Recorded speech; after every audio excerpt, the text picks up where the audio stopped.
না, তারা জীবিত, তোমরা জীবিত বিশ্বাস করো। এবার বিশ্বাসের মধ্যে তো কিছু কিঞ্চিত সন্দেহ হতে পারে নাকি? এখান থেকেও আল্লাহ সাবধান হুঁশিয়ার করছেন, আমার রাস্তায় যারা শহীদ হয় তাদের সম্পর্কে তোমরা মুরদার সন্দেহ পর্যন্ত করো না। তারা জিন্দা, তারা জীবিত, এবং আমি আল্লাহ তাদের কবরে রিজিক খাবার পর্যন্ত পৌঁছিয়ে দিই। শহীদগণদের কবরে আল্লাহ পাক বলছেন আমি রিজিক দিই, খাবার দিই। আচ্ছা বলুন তো, আলোচনা জীবনী শুনবেন বাপ, তখন আর ইদিক উদিক কথা যাবে না, টানাটান আলোচনা হবে। তবে একটু বুঝিয়ে দিই যে শহীদ সম্পর্কে আল্লাহ কি বলেছেন, আর শহীদ সম্পর্কে আমরা কি ধারণা রাখি, শহীদ কেমন অবস্থায় জীবিত আছে, আমরা শহীদগণকে কেমন বিশ্বাস করি। তার জন্য আপনাদেরকে বলতে চাই বাপ, আল্লাহ বলছেন তারা জীবিত, কেবলমাত্র জীবিত না, তাদেরকে আল্লাহ খাবার পর্যন্ত দেয়। একজন মানুষ জীবিত থাকলেই খেতে পারে না বাপ, খেতে পারে? সব জীবিত মানুষ খেতে পারে না। দেখা গেল আপনি জীবিত আছেন কিন্তু ঘুমিয়ে গিয়েছেন, আপনি খেতে পারবেন? খেতে পারবেন না। খাবার জন্য আপনাকে জাগতে হবে, জেগে থাকতে হবে। আর যদি কোনো ব্যক্তি মরেই যায়, আর মরা মানুষ খেতে পারবে না নাকি? দেখা গেল কারো বাপ মারা গেল, আর যদি ওই মুহূর্তে বলে যে আব্বা মরে তো গেলে, তো এক গ্লাস শরবত পান করো, তো গ্রামবাসী বলবে এর বাপের সঙ্গে মাথা খারাপ হয়েছে, একে ডক্টর বাড়ি নিয়ে যা, বলবে না? যে এতদিন জীবিত ছিল খেতে দেয়নি, আর মরার পরে বলে শরবত দিবে। তো এখান থেকে আমরা সমাজের যারা বুদ্ধি আছে, সামাজিক জ্ঞানী ব্যক্তি, তারা জানে যে খাবার জন্য জেগে থাকতে হবে। ঘুমিয়েও খাওয়া যায় না, মরাও খেতে পারে না, খেতে পারে তাজা ব্যক্তি এবং খেতে পারে জাগ্রত থাকা ব্যক্তি। এখান থেকে পরিষ্কার বোঝা যায় আল্লাহ যেহেতু খাবার দিচ্ছেন শহীদগণকে, তারা জিন্দাও আছেন, তারা জেগেও আছেন, বলুন সুবহানাল্লাহ। এবার শহীদ কারা? নবীর ইশক মহাব্বতে, নবীর প্রেম ভালোবাসাতে একাধিক নয়, শতাধিক নয়, হাজারো হাজার সাহাবায়ে কেরামগণ নিজের জীবনকে কোরবান করেছেন, বলুন সুবহানাল্লাহ। তাহলে যে নবীর জন্য জীবনকে কোরবান করে আল্লাহ পাক বলেন তারা জীবিত, তারা জিন্দা, এবং আমি আল্লাহ তাদের কবরে খাবার পৌঁছিয়ে দিই। বর্তমান সময়ে যদি কোনো সংখ্যক আলিম যদি বলে থাকে নবী মরে মাটির সঙ্গে মিশে গিয়েছে, তার কথা মানা যাবে? বা তার কথা মানা যাবে না। ও দাড়িওয়ালা হোক, এত টুপিওয়ালা হোক, আল্লাহর নবীর একটি হাদিস আপনাদেরকে শুনিয়ে দিই, তারপরে পাক পাঞ্জাতনের ঘটনা আপনাদেরকে শোনাবো। আমার নবী পাক আলাইহিস সালাম তিনি মসজিদে নববীতে জুমার দিনে সাহাবীদেরকে বক্তব্য শোনাচ্ছেন।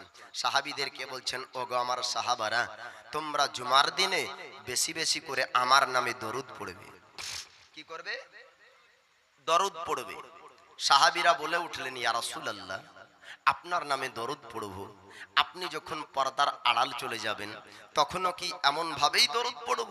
আমার নবী পাক বললেন, আন আবি দারদা কল কলা রাসূলুল্লাহ সাল্লাল্লাহু তাআলা আলাইহি ওয়াসাল্লাম, ইন্নাল্লাহা হারামা আলাল আরদি আন তাকুলা আসসাদাল আম্বিয়া ফা নাবিয়ুল্লাহি হাইয়্যু ইরজা। আমার দয়ার নবী, মায়ার নবী, তিনি বললেন, নিশ্চয় অবশ্যই মাটির জন্য আল্লাহ পাক হারাম করে দিয়েছেন নবীগণেদের শরীরকে ভক্ষণ করা, বলেন সুবহানাল্লাহ।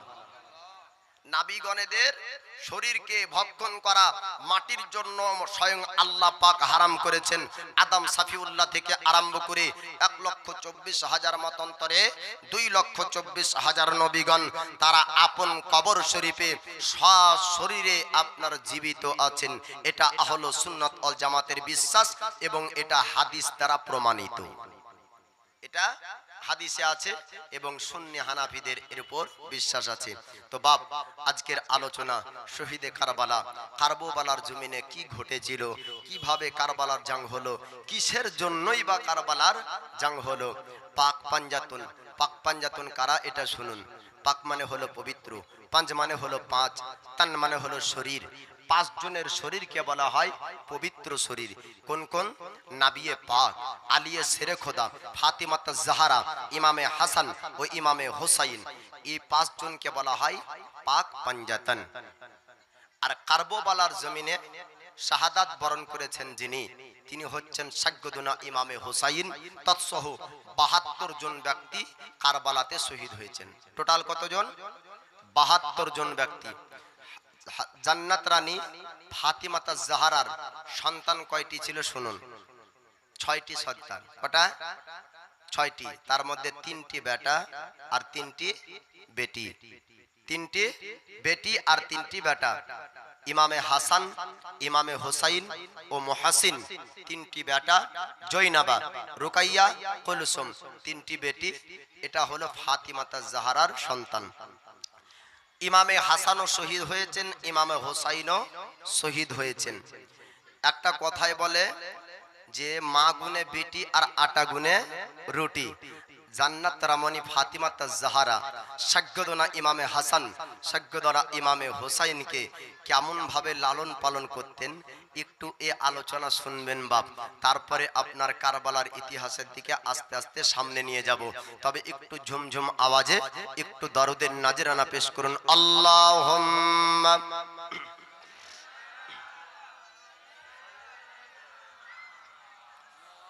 মাওলানা মুহাম্মদ ওয়ালা আলি সাইয়্যিদিনা মাওলানা মুহাম্মদ সাল্লি আলা মুহাম্মাদিন हरदम ज़बा से निकालो पाक नबी मोहम्मद, हरदम ज़बा से निकालो शफीआना मोहम्मद सल्लल्लाहु ताला अलैहि वसल्लम। ফাতিমাতা জাহরা সাগ্যদনা ইমামে হাসান ও হোসাইনকে যখন পরবারিশ করতেন, যখন লালন পালন করতেন, তো দোলনার উপর হাসান ও হোসাইন, ফাতিমাতা জাহরা আল্লাহর পবিত্র কোরআন তেলাওয়াত করতেন, হাসান হোসাইনকে ঘুম দিতেন, আর দোলনায় পিঠ দিয়ে দোলাতেন, জবানে কোরআন তেলাওয়াত আর স্মরণে আল্লাহকে স্মরণ করতেন, আর হাত দিয়ে ময়দা সানতেন। তার নাম হলো ফাতেমা। বলুন সুবহানাল্লাহ। যে হাসান হোসাইন ঘুম যেতেন তো আল্লাহর পবিত্র কোরআন শুনে শুনে ঘুম যেতেন।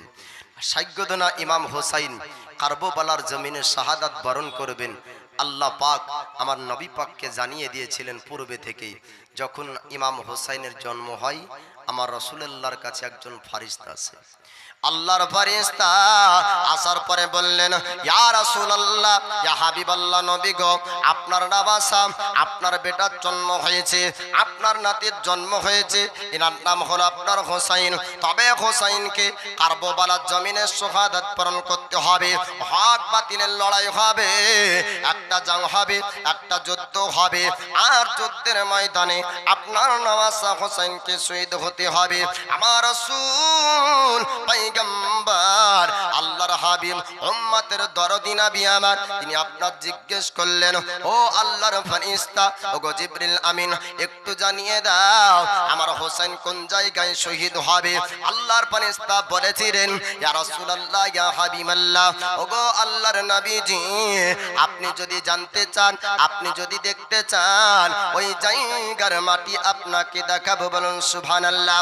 রাসূলুল্লাহর কথা মোতাবেক আল্লাহর ফেরেশতা জিবরিল আমিন কি করলেন, আপনার চলে গেলেন কারবালার জমিনে, ইরাকের সরজমিনে। আসার পরে এক মুষ্টি মাটি আমার নবী পাকের কাছে দেওয়া হলো। আল্লাহর নবী পয়গম্বর হাবিবুল্লাহ তিনি আপনার মাটি দেখলেন, এক মুষ্টি মাটি থেকে আপনার পুরো কারবালার জমিনকে সাত করলেন। কারবালার জমিনের পুরো মাটিটা আমার নবী পাক দেখলেন, পুরো ময়দানটা আপনার দেখা হলো। জান্নাত রানী ফাতেমাকে আমার নবী পাক ডাক দেন, ফাতেমা একটু তুমি আসো, তোমার বেটা হোসেনকে শহীদ হতে হবে কারবালার জমিনে। ওগো ফাতেমা, তোমার ইচ্ছা একটু জানিয়ে দাও, তোমার কি ইচ্ছা আছে, তুমি কি চাও তোমার বেটা শহীদ হয়ে যাক? ফাতিমা জাহরা বলেন, ইয়া রাসূলুল্লাহ, ইয়া হাবিবাল্লাহ, ওগো আল্লাহর নবীজি, ওগো আব্বা জান, আমার বেটা হোসেন শাহাদাত বরণ করবে, আমার বেটা হোসেন শহীদ হবে, আমার আপত্তি থাকবে না। তবে আব্বা জান গো, একটু আপনি জানিয়ে দেন, আপনি একটু বলে দিন আমার বেটা হোসেনকে কারা শহীদ করবে আর কেনই বা করবে? আমার নবী পাক আলাইহিস সালাম বলেছিলেন, ও বেটি ফাতিমা, তোমার হোসেনকে যারা শহীদ করবে তারা অন্য কেউ হবে না, তারা হবে আমার উম্মত। জি, এখনো দুনিয়াতে আছে না নাই ইয়াজিদি মুসলমান? এখনো দুনিয়াতে আছে না নাই হোসাইনি মুসলমান? ইয়াজিদি মুসলমান নবাব, তারা হলো মুনাফিক। জি, মুসলমান নামে তারা মুনাফিক। দয়ার মুস্তাফা পয়গম্বর তিনি ফাতেমা তাজহারাকে জানিয়ে দিলেন, ও বেটি ফাতেমা, তুমি একটু শুনে নাও, শুনে নাও, আমার হোসেনকে যারা শহীদ করবে অন্য কেউ হবে না, অন্য ধর্মের ব্যক্তি তারা হবে না, অন্য ধর্মের ব্যক্তিরা আমার হোসেনকে আঘাত করবে না, অন্য ধর্মের ব্যক্তিরা আমার হোসেনের রক্ত ঝরাবে না, আমার হোসেনের রক্ত যারা ঝরাবে তারা হবে আমার উম্মতের ব্যক্তি, তারা হবে আমার উম্মতের ব্যক্তি। ফাতিমা তাজহারা বলেছিলেন, ইয়া রাসূলুল্লাহ, ইয়া হাবিবাল্লাহ, ওগো আল্লাহর নবী, আপনি একটু ওই জায়গা আমাকে দেখিয়ে দেন, আমি ফাতিমা একটু ওই জায়গা দেখতে চাই। আমার রাসূল পয়গম্বর হাবিবুল্লাহ বললেন, ওগো ফাতিমা, তুমি কি ওই জায়গা দেখতে চাও? বলে, হ্যাঁ আব্বা জান, আমি ওই জায়গাকে দেখতে চাই। জিবরিল আমিন যে মাটি এনেছিলেন, ওই মাটি থেকে পুরো কারবালার ময়দানকে সাত করলেন।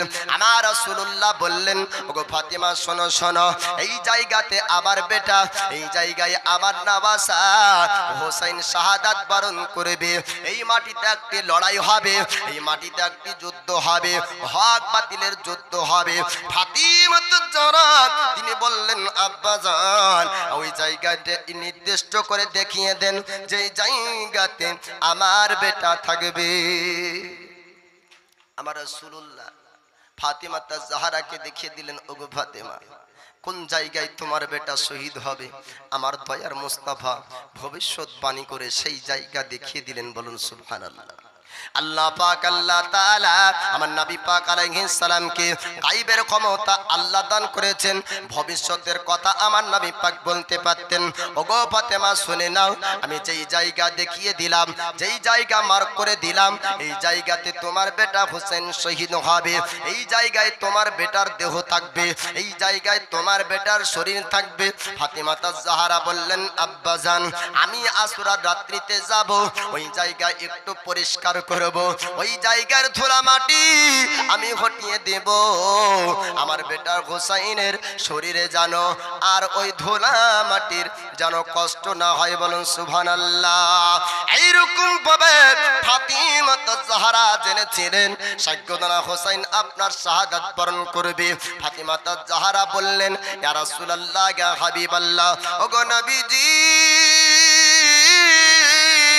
আপনি একটু আমাকে জানিয়ে দিন, বলে দিন, আমার হোসেন যখন শাহাদাত বরণ করবে, আমার বেটা যখন শহীদ হবে, আমি ফাতেমা তার কাছে কি সেই সময় থাকবো? আমার নবী পাক বললেন, না না, ও ফাতেমা, তুমি থাকবে না। আমার ফাতেমা তাজহারা জিজ্ঞেস করলেন, ইয়া রাসূলুল্লাহ, ইয়া হাবিবাল্লাহ, নবী গো, ওগো আব্বা জান, আপনি একটু জানিয়ে দেন, ওই জায়গাতে কি আলী শেরে খোদা থাকবে? তার পিতা কি থাকবে? বলে, না না, আলী শেরে খোদা সেই জায়গায় থাকবে না। ওগো আব্বা জান, আপনি একটু বলে দেন, সেই জায়গায় আপনি কি উপস্থিত থাকবেন? আমার নবী পাক বললেন, না না, আমিও সেই জায়গায় থাকবো না, এমনকি তার বড় ভাই ইমামে হাসান পর্যন্ত থাকবে না। সবাই চলে যাবে, পরস্পর কেউ থাকবে না, হোসেন একা যাবে কারবালার জমিনে। ওগো ফাতেমা, তবে চিন্তা করো না, আমার হোসেন কোনোদিন হকের কাছ থেকে পিছু পা হবে না। সাইয়্যিদনা ইমাম হাসান হোসেনকে আমার নবী পাক আলাইহিস সালাম এত আপনারা ভালোবাসতে লাগলেন, এত আপনারা ভালোবেসেছিলেন, যার জন্য আমার রাসূলুল্লাহ সাজদা পর্যন্ত লম্বা করে দিতেন। বলুন, যার কারণে নবীর সাজদা লম্বা হয়ে যেত। দয়ার মুস্তাফা পয়গম্বর যখন কাঁধে আপনার সাজদা যখন চলে যেতেন, হাসান হোসেন ছুটতে লাগতেন, আর আসার পরে আমার নবীর কাঁধে আপনার চেপে যেত। আমার নবী পাক আলাইহিস সালাম সাজদাকে আপনার লম্বা করে দিতেন।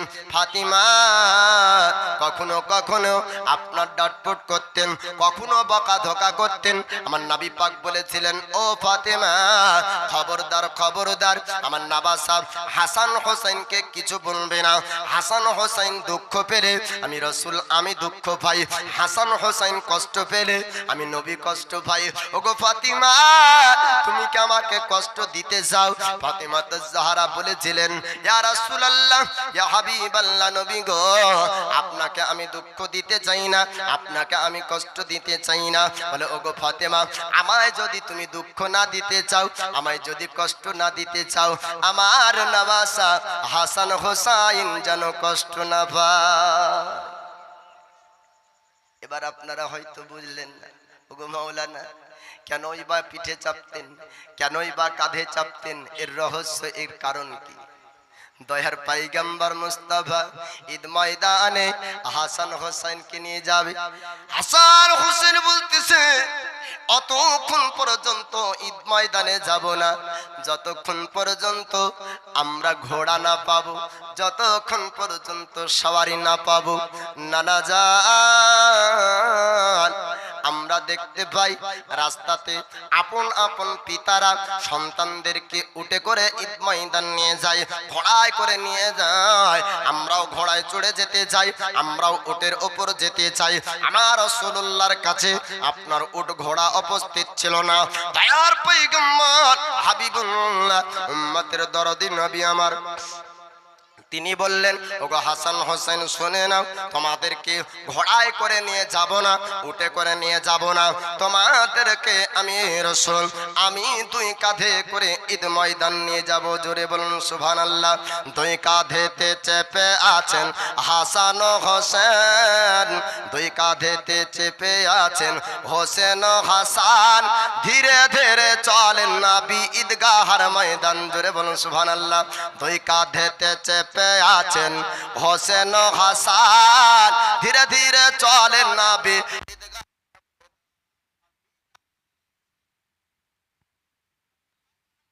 নানা আমার কামলিওয়ালা মা কি মাদানি, একবার জোরে বলবেন না, মহব্বতে বলুন ইয়া রাসূলুল্লাহ। পিতা আমার সেরে খুদা, মাতা জান্নাত রানী, নানা আমার কামলিওয়ালা মা কি মাদানি, লুটিতে পারবি না শান ইয়াজিদ মারওয়ান, ধীরে ধীরে চলেন নবী ঈদগাহর ময়দান। দুই কাঁধেতে চেপে আছেন হোসেন হাসান, ধীরে ধীরে চলেন নবী ঈদগাহর ময়দান। ফোরাত নদী বন্ধ করে মিটবে কি মনের আশা, 3 দিন কেন 7 দিন ধরে রাখবে তারা পিয়াসা। ফোরাত নদী বন্ধ করে মিটবে কি মনের আশা, 3 দিন কেন 7 দিন ধরে রাখবে তারা পিয়াসা। কারবালাতে শহীদ হয়ে, কারবালাতে শহীদ হয়ে বাঁচাবে ঈমান, ধীরে ধীরে চলেন নবী ঈদগাহর ময়দান। দুই কাঁধেতে চেপে আছেন হোসেন হাসান, ধীরে ধীরে চলেন নবী ঈদগাহর ময়দান। আল্লাহর নবী হাবিবুল্লাহ এবার দুই কাঁধে হাসান হোসেন কি আপনার নেবার পরে ঈদ ময়দান সোজা আপনার যাচ্ছেন। ওই সময়তে সাহাবীরা আপনার দেখার পরে কান্নায় ভেঙে পড়লেন। ঈদ ময়দান থেকে কান্নার আওয়াজ আসতে লাগলো। আপনার কান্নার আওয়াজ নবী পাকের আপনার কান মোবারক পর্যন্ত আসলো। দয়ার নবী পয়গম্বর হাবিবুল্লাহ উম্মতের দরদি নবী আমার সাহাবীদেরকে বললেন, ও আমার সাহাবীরা তোমরা কান্নায় কেন ভেঙে পড়ো? তোমাদের কান্নার কারণ একটু জানিয়ে দাও। সাহাবীরা বললেন, ইয়া রাসূলুল্লাহ, ইয়া হাবিবাল্লাহ, নবী গো, আপনার জন্য কান্না করেছি। আপনার দুই কাঁধে আমরা দেখতে ভাই হাসান হোসাইন, আপনি একা দুইজন ব্যক্তিকে নিয়ে আসছেন। ইয়া রাসূলুল্লাহ, ইয়া হাবিবাল্লাহ, নবী গো, একবার যদি আপনি বলতেন আপনার কাছে আমরা উট নিয়ে যেতাম। নবী গো, একবার যদি বলতেন আপনার বাড়ির পাশে উটের সারি লাগিয়ে দিতাম। ইয়া রাসূলুল্লাহ, নবী গো, আমরা উটে করে ঈদ ময়দান আসবো, আমরা ঘোড়ায় করে ঈদ ময়দান আসবো। নবী গো, আপনার কাঁধে থাকবে হাসান হোসাইন। ইয়া রাসূলুল্লাহ, ইয়া হাবিবাল্লাহ, নবী এটা হতে পারে না। আপনি একবার কেন বললেন না? আমার নবী পাক বললেন, ওগো আমার সাহাবী, তোমরা শুনে নাও, উটের ওপর দুনিয়ার সমস্ত বাচ্চা চড়তে পারে, ঘোড়ার ওপরে দুনিয়ার সমস্ত বাচ্চা চড়তে পারে। আমার হাসান হোসাইন আমার কাঁধে চড়েছে, কিয়ামত পর্যন্ত দুনিয়ার কোনো বাচ্চা আজ পর্যন্ত আর কোনোদিন আমার কাঁধ তারা পাবে না। বলুন সুবহানাল্লাহ। দুনিয়ার গাড়ি পরিবর্তন হবে, সুন্দর সুন্দর গাড়ি তৈরি হবে, সবারই পরিবর্তন হবে, সুন্দর সুন্দর সওয়ারি আপনারা পাওয়া যাবে, কিন্তু নবীর কাঁধ মুবারক পাওয়া যাবে না। নবীর কাঁধ মুবারক অন্য কেউ বাচ্চা পাবে? আমার নবী পাক বলেন, সাহাবীরা আমার কাঁধে চেপেছে। হাসান হোসাইন যদি ঘোড়ায় চাপতো, অন্য বাচ্চারা ঘোড়ায় চাপতো, পার্থক্য কিছু থাকতো না। অন্য বাচ্চারা উঠে চাপতো, আমার হাসান হোসাইন উঠে চাপতো, গাড়ির পার্থক্য থাকতো না। তবে শুনে নাও, আমার কাঁধে হাসান হোসাইন চেপেছে, অন্যরা বাচ্চারা ঘোড়ার ওপর চেপেছে, তাদের গাড়ি আর হাসান হোসাইনের গাড়ি এক নয়। ঠিক না? আলোচনায় অনেক জীবনীতে শুনবেন যে নাবিরকে যখন বললেন ঘোড়ায় চাপবো, উঠে চাপবো, তো নাবি আমার নিজেই ঘোড়া হয়ে গেলেন। নাউজুবিল্লাহ। নাবির জন্য এইরকম পশু শব্দ ব্যবহার করা চলে না বাপ। কাঁধে করে নিয়ে গিয়েছিলেন, আদব বজায় রাখতে হবে বাপ। সেই দিন থেকে হাসান হোসাইন যখনই নবী আমার সাজদায় চলে যেতেন, হাসান হোসাইন এক অপরকে ডাক দিতেন, ভাই ওই দেখো নবী আমাদের জন্য নিজের কাঁধ, নবী আমাদের জন্য, নানা আমাদের জন্য নিজের ঘাড়কে নামিয়ে দিয়েছে, চলো আমরা নানার ঘাড়ে চেপে যাই। নবীর কাঁধে যখন হাসান হোসাইন চেপে যেতেন, আমার সৈয়দনা হাসান হোসাইন নবীর সৈয়দনা ইমামে হাসান হোসাইন নবীর নওয়াসা যখন চেপে যেতেন, আমার দয়ার মুস্তাফা সাজদার তাসবিহকে লম্বা করে দিতেন, সাজদা থেকে মাথা তুলতেন না। বলুন সুবহানাল্লাহ। আমার নবী বলেন, ও হোসাইন মিন্নি ওয়া আনা মিনাল হোসাইন, যে ব্যক্তি হোসাইনকে ভালোবাসলো সে ব্যক্তি আমি রসুল আমাকেই ভালোবাসলো। বলুন সুবহানাল্লাহ। আর নবীর ভালোবাসা যদি কালবে থাকে, নবীর ভালোবাসা যদি অন্তরে থাকে, তাহলে নবীর শাফাআত কিয়ামতের দিন পাওয়া যাবে, তাই না? আজিজানে মুহতারাম, এবার সৈয়দনা ইমামে হাসান ও হোসাইন তিনারা আপনারা আস্তে আস্তে লালন পালন হচ্ছে, আস্তে আস্তে বড় হচ্ছে। কারবালার ইতিহাস বাল্যকাল থেকে বললে অনেক লম্বা চওড়া হয়ে যাবে বাপ। তবে হযরত ফাতিমা জাহরা তিনি এমনভাবে তিনাদেরকে লালন পালন করতেন যে ফাতিমা জাহরা তিনি যে দোয়া করতেন আল্লাহ কবুল করে নিতেন। ফাতিমা জাহরা হযরত আলীকে একদিন বলেন, ওগো স্বামী যান, আপনি একটু আমার ওসিয়ত আপনি মানবেন। বলে কি? আমি যখন মরে যাব তারপরে আপনি হাসান হোসাইনের দেখভালটা ভালো করে করবেন, এমনটা যেন না হয় অন্য বিবাহ করে আমার সন্তানের খেয়াল করবেন না, এমনটা যেন না হয়। বলে ফাতেমা জাহরা এ ওসিয়ত কেন করলেন? উনি কি জানতেন যে তার মওতটা কখন হবে? বলে হ্যাঁ জানতেন। বলে কিভাবে? আমার দয়ার নবী মায়ার নবী তিনার ইন্তেকালের পূর্বে ফাতিমা জাহরাকে বলে গিয়েছিলেন, ওগো ফাতিমা আমার 6 মাস পরে তোমারও ইন্তেকাল হবে। ফাতেমা নির্দিষ্ট তারিখ দিন জানতেন। তো সৈয়দনা ইমামে হাসান আর সৈয়দনা ইমামে হোসাইনের শহীদের আলোচনা আস্তে আস্তে আপনারা শুনতে পাবেন। তবে আপনার কারবালার যুদ্ধের কারণটা একটু আপনাদেরকে শুনিয়ে দিই। কারবালার যুদ্ধ আপনার হক বাতিলের যুদ্ধ হবে, হক বাতিলের যুদ্ধ আপনার হবে। আল্লাহ পাক আল্লাহ তাআলা হকের সঙ্গে সব সময় আছে, জোরে বলুন সুবহানাল্লাহ। আল্লাহর কোরআন উঠিয়ে দেখুন, আল্লাহ পাক বলেন কুল জাআল হাক্কা ওয়া জাহাকাল বাতিল ইন্নাল বাতিলা কানা জাহুকা। আল্লাহ পাক বলেন কুল, হে নবী আপনি বলুন হক এসেছে, বাতিল মিটে গিয়েছে। আর বাতিলরা মিটারই ছিল, বাতিল মিটারি ছিল। আল্লাহ পাক আল্লাহ তাআলা হকের সঙ্গে আপনার থাকবে। সাজ্জাদনা ইমাম হোসাইন আপনার হকের মধ্যে, ইয়াজিদ আপনার বাতিলের মধ্যে। ইয়াজিদ আপনার দাবি করত সেও আপনার উম্মতে মুহাম্মাদি, ইয়াজিদ আপনার দাবি করত সেই ব্যক্তি আপনার মুসলমান, ইয়াজিদ আপনার দাবি করত সেও হলো নবীর আপনার উম্মত। ইয়াজিদের আপনার কি চক্রান্ত ছিল, ইয়াজিদ ভুল পথের মধ্যে কেন ছিল, আপনার আলোচনাতে শুনতে পাবেন। বাপ আমার ইমাম হাসানের জন্য আমার দয়ার পয়গম্বর বলেছিলেন, এই ইমামে হাসান একটি আমার উম্মতের বড় ঝামেলার মীমাংসা করবে। সাজ্জাদনা ইমাম হাসান তিনি আপনার কি করেছিলেন, ইসলামের সিংহাসন আলী শেরে খোদার কাছ থেকে ইমামে হাসান যখন আপনার পেয়েছিলেন, আমার রাসূল পাকের পরে আবু বকর সিদ্দিক, তারপরে ওমরে ফারুক, তারপরে উসমান গানি, তারপরে হযরত আলী, তারপরে আপনার ইমামে হাসান। ইমামে হাসান যখন ইসলামের সিংহাসন পেলেন, খেলাফতের তাজ পেলেন, তখন আপনার সাহাবীদের মধ্যে দ্বিমত শুরু হয়ে গেল। সাহাবীদের মধ্যে দ্বিমত যখন দেখা যায়, আমার নবীর নওয়াসা ইমাম হাসান আপনার হযরত আমিরে মুআবিয়ার কাছে আপনার খেলাফতের তাজ আপনার দিয়ে দেয়। ইসলামের সিংহাসন হযরত আমিরে মুআবিয়াকে আপনার দেওয়া হলো। ইমামে হাসান তিনি আপনারা বলেছিলেন, তিনটি আপনারা শর্ত দিয়েছিলেন।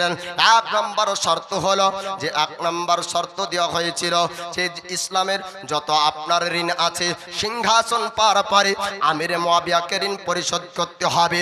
আর একটি শর্ত দেওয়া হয়েছিল, পূর্বের ঝামেলার যেন আপনার প্রতিবাদ না করা হয়, পূর্বের ঝামেলার বদলা যেন না নেওয়া হয়, তাতে মুসলমানদের ক্ষতি হবে।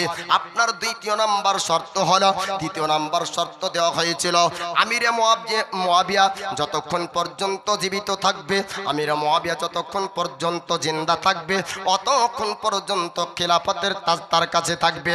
যতক্ষণ পর্যন্ত জাহিরি জিন্দেগিতে থাকবে, অতক্ষণ পর্যন্ত ইসলামের সিংহাসন আমিরে মুআবিয়ার কাছে থাকবে। যারা আপনার শিয়া সম্প্রদায়ের ব্যক্তি, তারা আপনার বলে থাকে আমিরে মুআবিয়াকে আপনার সাহাবী বলা চলে না, বলেন নাউজুবিল্লাহ।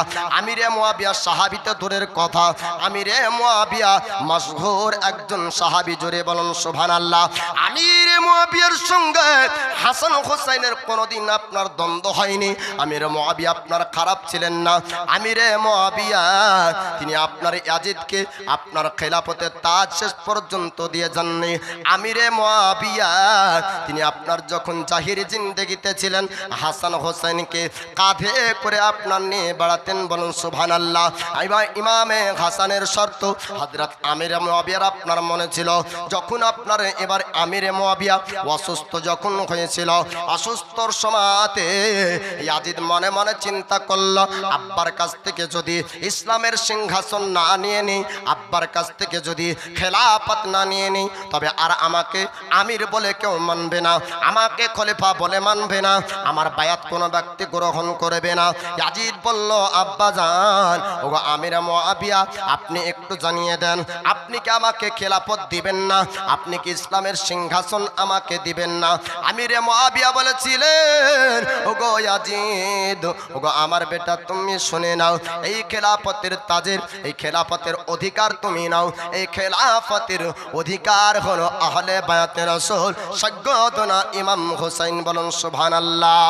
আমিরে মুআবিয়া বলেছিলেন, ওগো ইয়াজিদ শুনে নাও, খেলাফত যদি তোমাকে নিতে হয়, হোসেনকে তোমাকে রাজি করতে হবে। হোসেনের সমর্থন ছাড়া তুমি খলিফা হতে পারবে না। হোসেন যদি তোমাকে সমর্থন করে তবে তুমি আমির হতে পারবে।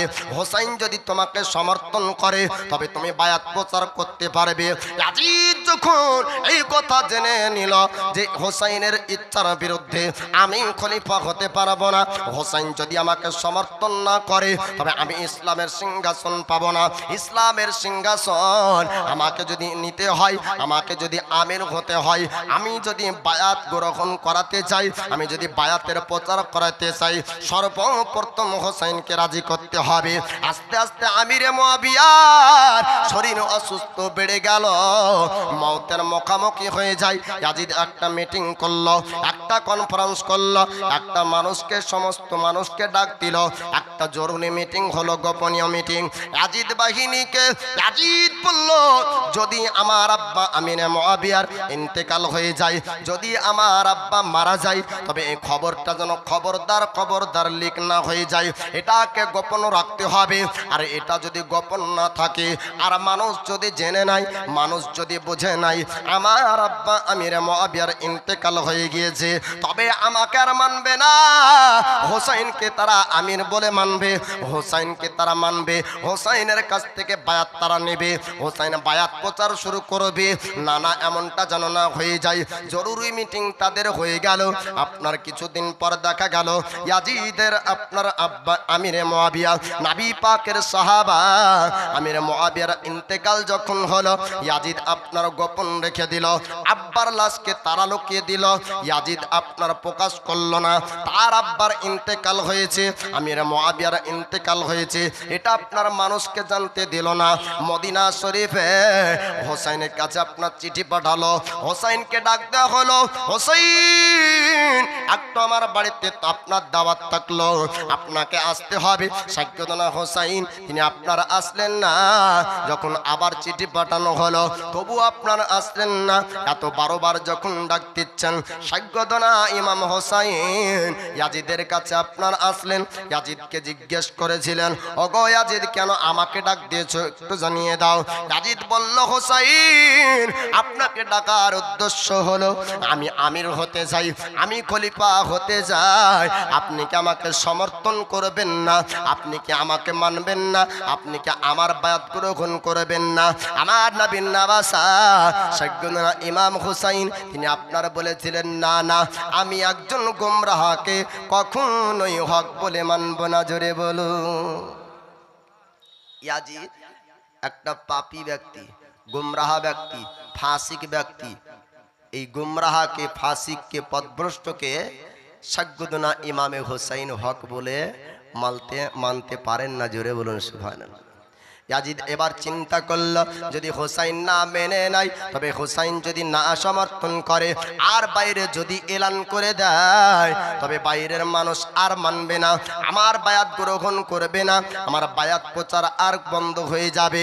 ইয়াজিদ বলল, আমার বায়াতটা আপনি গ্রহণ করে নিন, আপনাকে সম্মানের জায়গায় রাখবো, আপনি বায়াতটা গ্রহণ করে নেন, আপনাকে সম্মানের জায়গায় বসাবো। সাইয়্যিদনা হোসাইন তিনি আপনার বলেছিলেন, না না, আমি আপনাকে মানতে পারবো না, আপনাকে হক বলে মানবো না, যেহেতু আপনি একটা গুমরাহ। গুমরাহকে সাইয়্যিদনা হোসাইন আপনার মানতে পারলেন না, সাইয়্যিদনা হোসাইন আপনার মানলেন না। এবার খেলাফতের তাজটা দেখুন, খেলাফতের সিলসিলা আমির মুআবিয়া থেকে আপনার বন্ধ হয়েছে। ইমামে হোসাইনকে আপনার খেলাফতের তাজ আমির মুআবিয়া দিয়ে যাননি, খেলাফতের তাজ ইয়াজিদকেও আপনার দিয়ে যাননি, খেলাফত ওই পর্যন্ত আপনার রয়েছে। সাইয়্যিদনা হোসাইন সোনার মদিনায় আবার আপনার চলে গেলেন। এবার কুফাবাসীরা সোনার মদিনাতে 1 নয় 2 নয় কম বেশ আপনার শতাধিক চিঠি পাঠাতে শুরু করলো। চিঠির মাধ্যমে লেখা ছিল, চিঠিতে আপনার লেখা ছিল, হুজুর আপনি কুফার জমিনে আসুন, আপনার হাত থেকে আমরা বায়াত নিতে চাই, আপনাকে আমরা আমির বলে মানব, আপনাকে বাদশা বলে মানব, আপনাকে ইসলামের সিংহাসন দেওয়া হবে। হুজুর আপনি একটু মদিনা থেকে আমাদের কুফার জমিনে আসুন। কুফাবাসীরা ধোঁকা দিয়ে আপনার ডেকেছিল না, অনেক গজলে আপনার শুনেছেন, কুফাবাসীরা আপনার ধোঁকা দিয়ে ডাকলো, ডাকার সময় আপনার ধোঁকা ছিল না, পরবর্তীতে আপনার ধোঁকা হবে। আলোচনাটা একটু মন দিয়ে শুনবেন। বা সাইয়্যিদনা হোসাইন কয়েকখান চিঠি পাওয়ার পরে কুফায় যাওয়ার আপনার সিদ্ধান্ত নিলেন না। এবার কুফাবাসীর মধ্যে একটা কাফেলা গেল সোনার মদিনা পর্যন্ত। মদিনায় যাবার পরে আমার রাসূলুল্লাহর কাছে সাক্ষাৎ করে, আল্লাহর নবীর কাছে আপনার ডাইরেক্ট কথাবার্তা বলতে শুরু করলো। কুফাবাসীরা বলল, হুজুর আপনাকে যেতে হবে কুফার জমিনে। আপনি যদি কুফায় না যান তবে ইবনে জিয়াদকে গভর্নর বানিয়েছে, ইবনে জিয়াদকে ইয়াজিদ পাঠিয়েছে, ইয়াজিদের পক্ষ থেকে বায়াত প্রচার হচ্ছে। ইয়াজিদ সম্পর্কে আমরা কুফাবাসীরা জানি, ইয়াজিদ হকের ওপর নাই, ইয়াজিদ আছে বাতিলের মধ্যে। ইয়াজিদকে কুফাবাসীর মানুষ মানবে না। কুফাবাসীরা বলছে সাইয়্যিদনা হুসাইনকে, হুজুর গো আপনি সোনার মদিনা থেকে একটু কুফায় চলুন, কুফায় যদি আপনি না যান তবে ইয়াজিদের বায়াত প্রচার হয়ে যাবে, আপনি যদি কুফায় না যান তবে ইয়াজিদকে হক বলে তারা মেনে নেবে। হুজুর গো আপনি একটু কুফায় চলুন, আপনার হাত থেকে আমরা বায়াত নিতে চাই। সাইয়্যিদনা হুসাইন এবার সোনার মদিনায় যাবার সিদ্ধান্ত নিলেন যে এক নয় দুই নয় শতাধিক চিঠি আমার কাছে এসেছে। আমি যদি এবার মদিনা থেকে কুফার জমিন না যাই, ইয়াজিদকে তারা হক বলবে, ইয়াজিদের হাতে বায়াত গ্রহণ করবে। আর ইয়াজিদের হাতে যদি তারা বায়াত গ্রহণ করে নেয় তবে তার দায়ী হব আমি, যেহেতু তারা আমার কাছে চিঠি পাঠিয়েছে। নবীর নবাসা আহলে বায়াতদেরকে ডাক দিলেন, আহলে বায়াতদেরকে ডাক দেওয়া হলো। সাইয়্যিদনা হুসাইন বললেন, আমাকে সোনার মদিনা থেকে কুফার জমিন যেতে হবে, আমাকে কুফায় রওনা হতে হবে। এবার ইমাম হুসাইনের কথা শুনে আহলে বায়াতের ব্যক্তিরা তারা আপনার বলেছিলেন, হুজুর আপনি খবরদার খবরদার, কুফা মানুষের কথা আপনি বিশ্বাস করবেন না, কুফার মানুষের কথা আপনি মানবেন না। হুজুর ওই কুফাবাসীরা ধোঁকা দিয়ে আপনার আব্বা আলিসের খোদাকে কষ্ট দিয়েছিল। হুজুর আপনি কুফায় যাবেন না, আপনি মদিনা শরীফে থাকুন। আপনার হোসাইন বললেন, ও আহলে বায়াতের ব্যক্তি, ও আমার বংশের মানুষেরা, আমি যদি কুফায় না যাই তবে ইয়াজিদের বায়াত গ্রহণ করে নিবে, ইয়াজিদকে হক মানবে, ইয়াজিদের কথা তারা শুনবে, ইয়াজিদের নেতৃত্ব ওখানে চলবে। আপনার সাইয়্যিদনা হুসাইনের কথা শোনার পরে একজন ব্যক্তি খাড়ো হয়ে গেলেন, একজন ব্যক্তি দাঁড়িয়ে যান। ওই ব্যক্তি বললেন, হুজুর গো আপনি আমাকে পাঠিয়ে দেন। ওই ব্যক্তি হলেন ইমাম মুসলিম। জোরে বলো।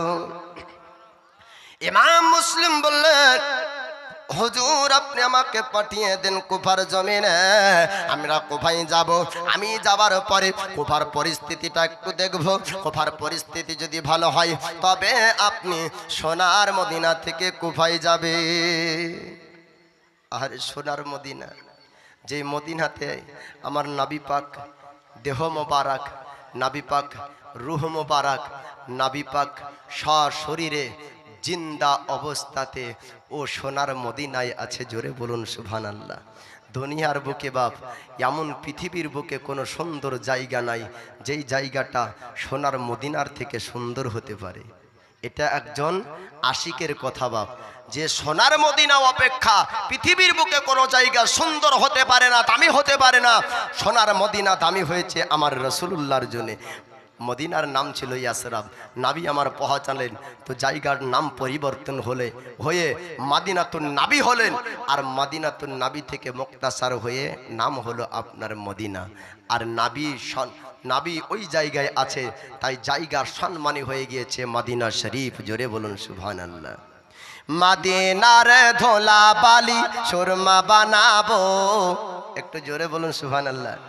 আচ্ছা বলুন তো, আমি যখন বলবো খালি আমারই দিলি তামান্না, না আপনাদেরও ইচ্ছা আছে যে সোনার মদিনার মাটিকে সুরমা বানাতে? কার কার ইচ্ছা আছে একটু হাত উঠান দিনি।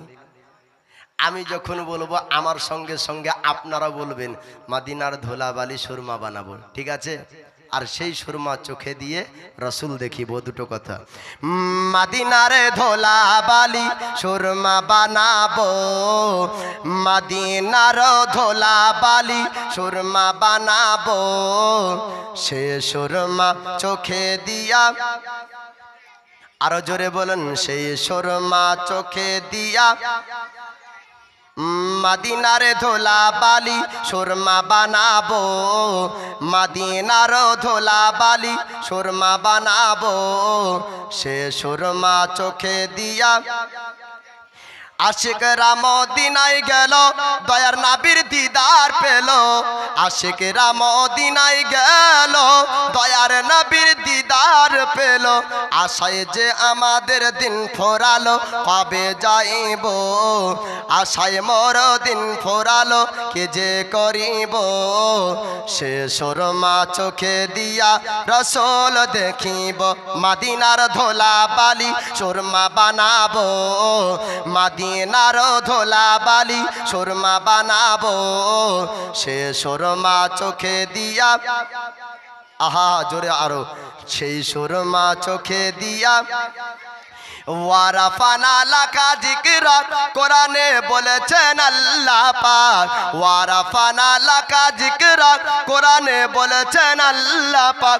নবীজির উঁচু মাকাম সবাই দেখো গো, নবীজির উঁচু মাকাম সবাই দেখো গো, সে সুরমা চোখে দিয়া আরো জোরে, সেই সুরমা চোখে দিয়া মদিনার ধোলা বালি সুরমা বানাবো, মদিনার ধোলা বালি সুরমা বানাবো, সে সুরমা চোখে দিয়া রাসূল দেখিব, সে সুরমা চোখে দিয়া রাসূল দেখিব।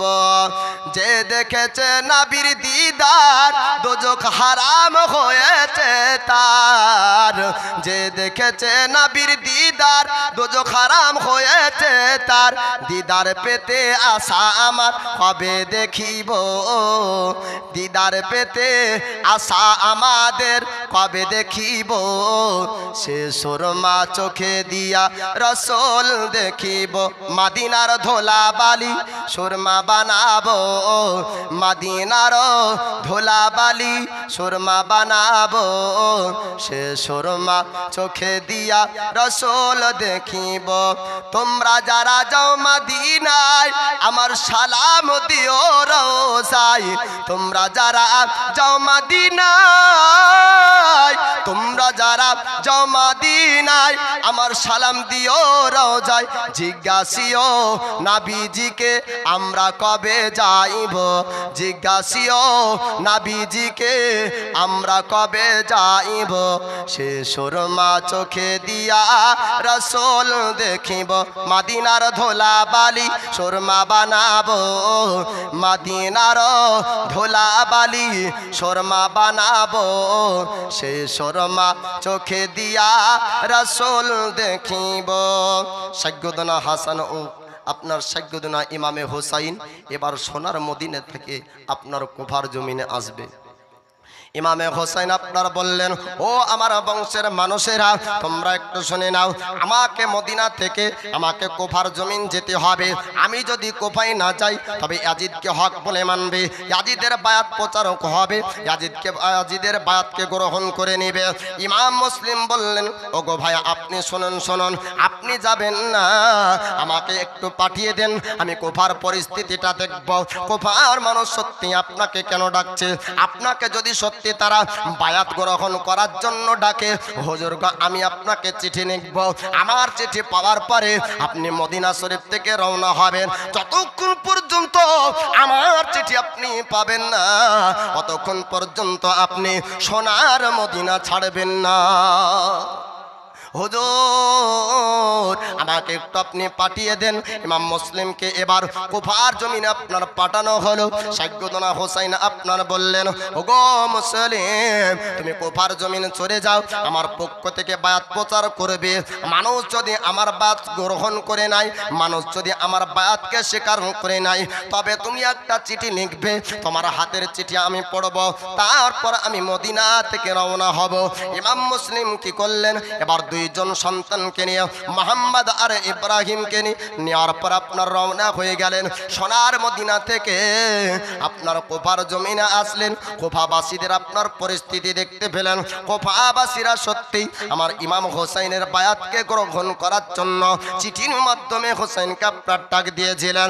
কুফাবাসীরা ইমাম মুসলিমের কাছে আপনার সাক্ষাৎ করতে আসলেন। সাক্ষাৎ করতে আসার পরে বায়াত আপনার গ্রহণ করতে শুরু করলেন। বায়াত প্রচার হতে লাগলো, মানুষ আপনার মুসলমান হতে লাগলো। সংখ্যায় 1 নয় 2 নয়, আপনার শতাধিক 1 2 নয় 20,000 ব্যক্তি আপনার বায়াত প্রচার গ্রহণ করেছিল। বলুন সুবহানাল্লাহ। 20,000 ব্যক্তি বায়াত আপনার গ্রহণ করলো।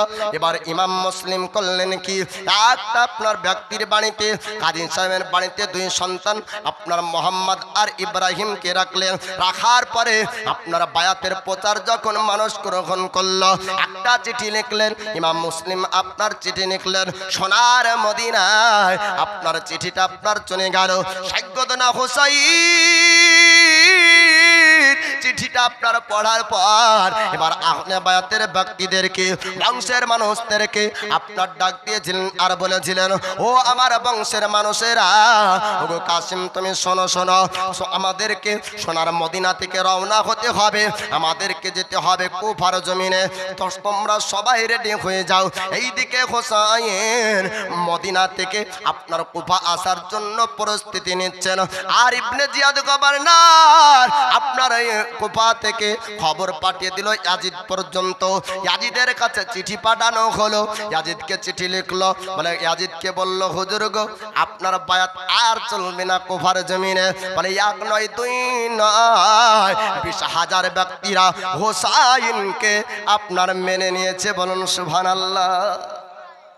ইয়াজিদ বলল, ওগো ইবনে জিয়াদ, ইমাম মুসলিম যে হোসাইনের পক্ষ থেকে বাদ প্রচার করে, ইমাম মুসলিমকে গ্রেফতার করো, ইমাম মুসলিমের মারধর করো, ইমাম মুসলিমকে অত্যাচার করো, ইমাম মুসলিমকে বলো ইয়াজিদের বাদ যদি প্রচার করে তবে ইমাম মুসলিমকে দৌলত দেওয়া হবে, মাল দেওয়া হবে, টাকা পয়সা দেওয়া হবে, ইমাম মুসলিমকে ধনী বানিয়ে দিব, ইমাম মুসলিমকে টাকা পয়সা দেওয়া হবে।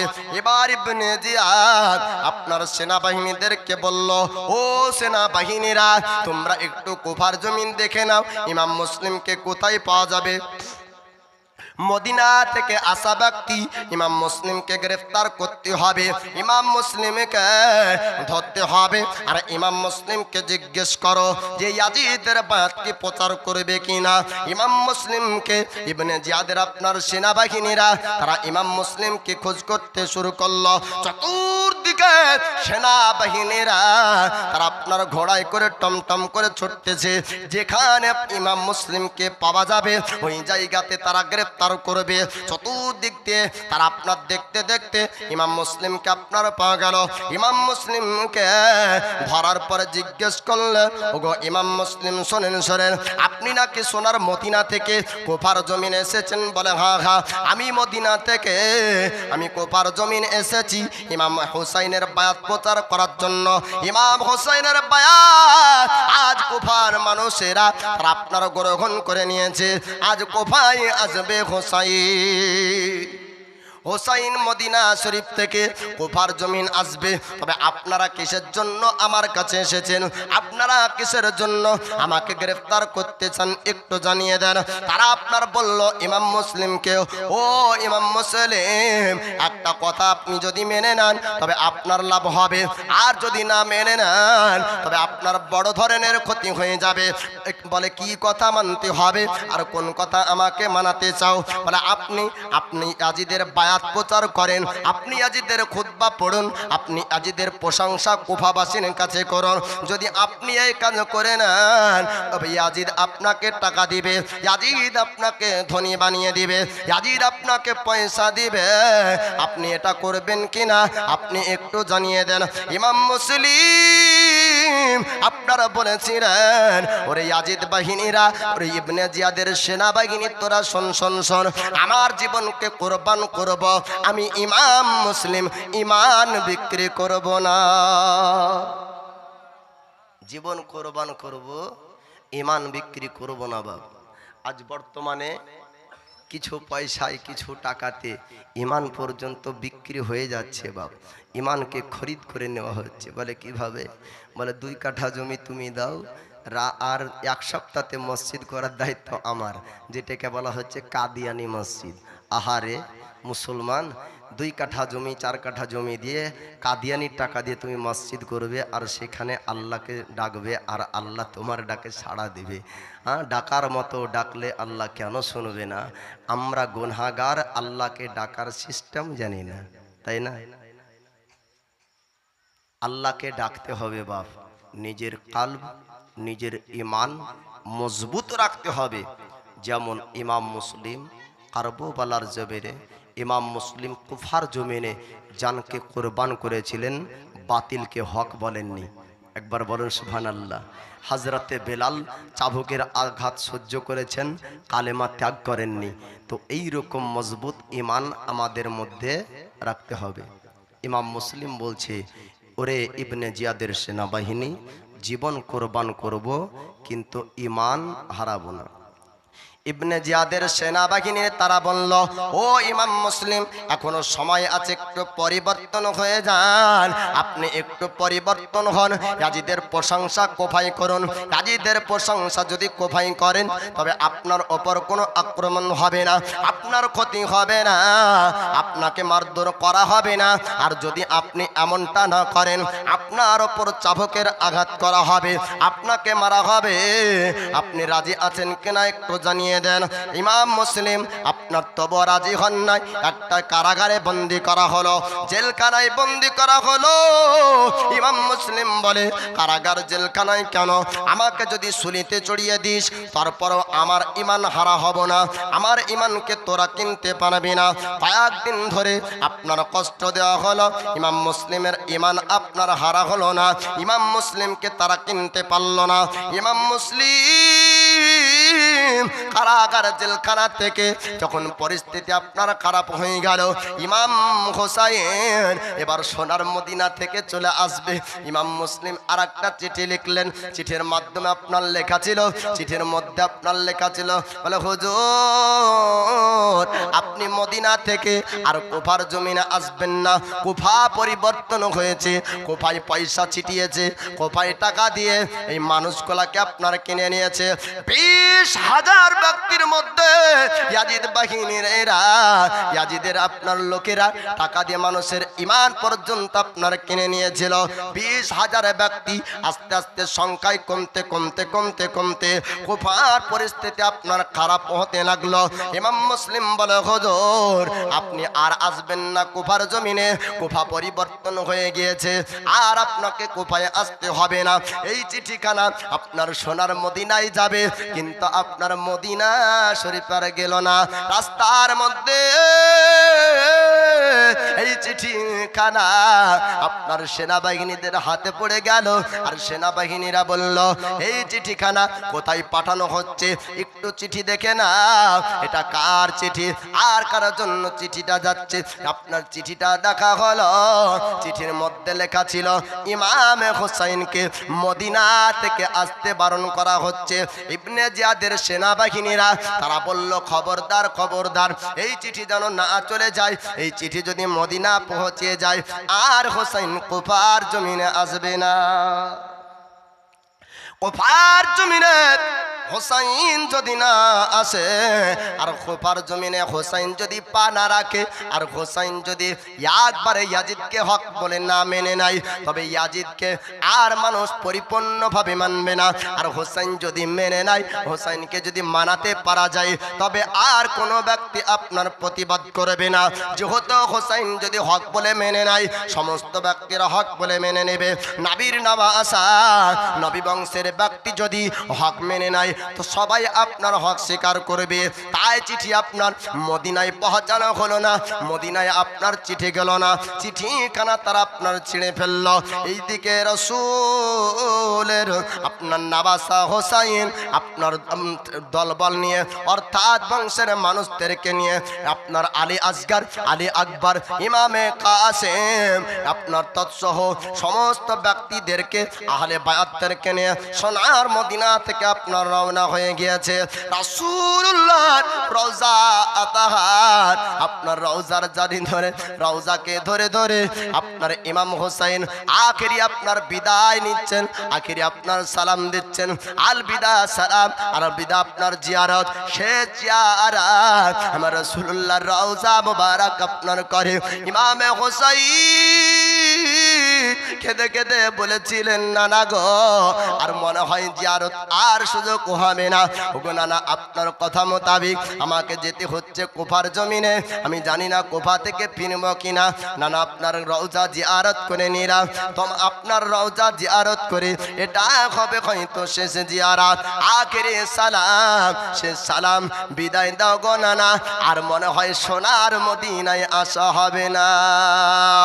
ও গো দয়ার নানা জান, ও গো সার আরে মদিনা, তোমার হুসাইন হইল আজকার বালায় রওয়ানা।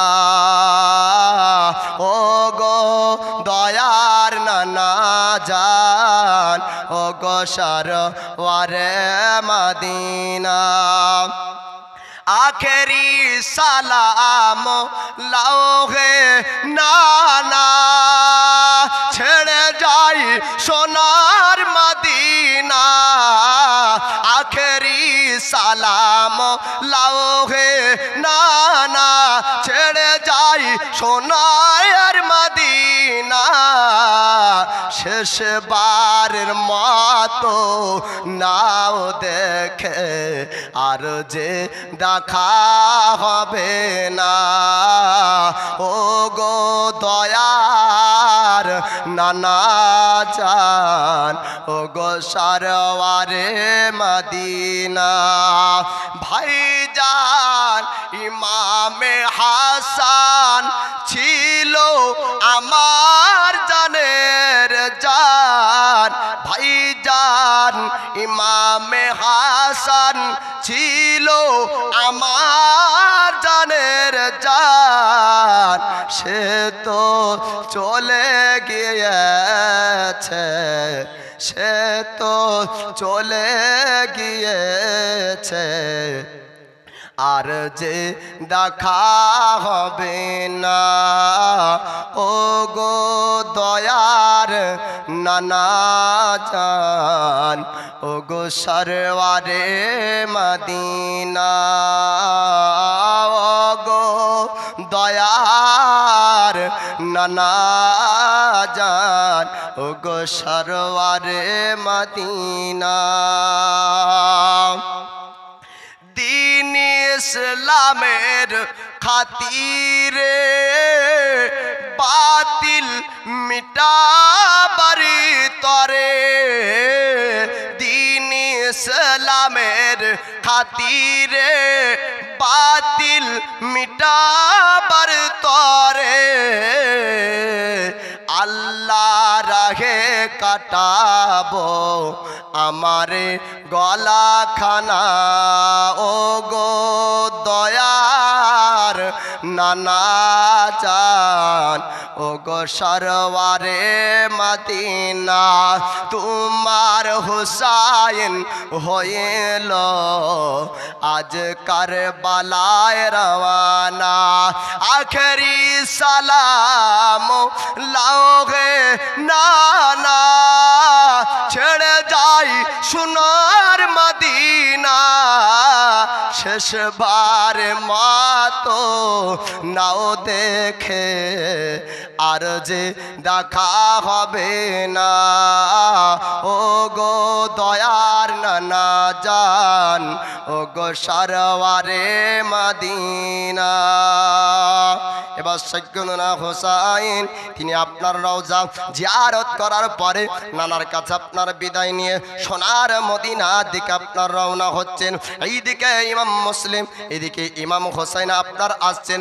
ইমাম মুসলিমকে আপনার কুফার জমিনে কতল আপনার করা হচ্ছে।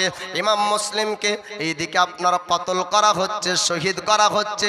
আর ওইদিকে হোসাইন আপনার মদিনা থেকে আসছে। মদিনা পর্যন্ত আপনার যদিও চিঠি যেত, আল্লাহর মার্জি, আল্লাহর ইচ্ছা হলো কারবালার জমিনে হোসাইন শাহাদাত বরণ করবে। অনেকজন ভাববেন হয়তো, ওগো মাওলানা, তবে কি চিঠিটা চলে গেলে হোসাইনের শহীদ হওয়া কি পরিবর্তন হয়ে যেত? হোসাইন কি শহীদ হতেন না? নবীর হাদিস কি মিথ্যা হয়ে যেত? বলে না বাপ, এটি একটি বাহানা, কিন্তু যেভাবেই হোক না কেন ইমামে হোসাইন শহীদ হবেনি। নবীর জবান মিথ্যা হতে পারে না। জোরে বলুন সুবহানাল্লাহ। বাপ, ইমামে হোসাইন মদিনা থেকে কুফায় আসবে, ঘটনা আপনাদেরকে শোনাবো। দুঃখজনক, খুব আফসোসের ঘটনা। দুই বাল্য ব্যক্তির, আপনার ইমাম মুসলিমের দুই সন্তান মোহাম্মদ আর ইব্রাহিমের ঘটনাটা একটু শুনবেন। মাহারা সন্তান ইমাম মুসলিমকে বলেছিলেন, আব্বাজান আপনি সোনার মদিনা থেকে কুফা যাবেন? বলে হ্যাঁ। বলে কুফাতে আমাদেরকেও নিয়ে চলেন, ওই কুফায় আমরাও যেতে চাই, আমাদেরকে কার কাছে রাখবেন? আম্মা জানের ইন্তেকালের পরে আপনি আমাদের দেখভাল করেছেন, আব্বা আপনি যেখানে থাকবেন আমরাও আপনার সঙ্গেই থাকবো। এইদিকে ইমাম মুসলিম দুই নিজের সন্তানকে একজন নবীর আশিকের বাড়িতে রেখে তিনি আপনার কারাগার জেলখানায় বন্দী। এই পাপী ইয়াজিদ বাহিনীরা, পাপী ইবনে জিয়াদের সেনাবাহিনীরা ইমাম মুসলিমকে আপনার শহীদ করলেন। ইমাম মুসলিম আপনার শাহাদাত বরণ করে ইমাম মুসলিম আপনার শহীদ হয়ে গিয়ে আপনার দুই সন্তান মোহাম্মদ আর ইব্রাহিম, তারা তো সোনার মদিনা যেতে পারল না। তারা আব্বার লাশ দেখতে পেয়েছিল না, তারা আব্বার জানাজা পড়তে পেয়েছিল না, তারা আব্বার শেষবারের মতন আখেরি বিদায় বাপ নিতে পেয়েছিল না। ইমাম মুসলিমের দুই সন্তান মোহাম্মদ আর ইব্রাহিম রাত্রিবেলায় আশিকে রসুলের কাছে, কাজী সাহেবের কাছে কান্না করে, বলে আব্বা ইমাম মুসলিম কোথায় গিয়েছে? কয়দিন হয়ে গেল আব্বার চেহারা দেখিনি, আব্বাকে একটু এনে দেন। এবার কাজী সাহেব জানে কুফার মধ্যে ইবনে জিয়াদের সেনাবাহিনী ইমাম মুসলিমকে কতল করেছেন, শহীদ করেছেন। আর পুরো কুফায় এলান হয়েছে ইমাম মুসলিমের দুই সন্তান মোহাম্মদ আর ইব্রাহিম মদিনা থেকে এসেছে, এদেরকে যারা ধরতে পারবে, গ্রেফতার করতে পারবে, তাদেরকে এনাম পুরস্কৃত করা হবে, পুরস্কার দেওয়া হবে।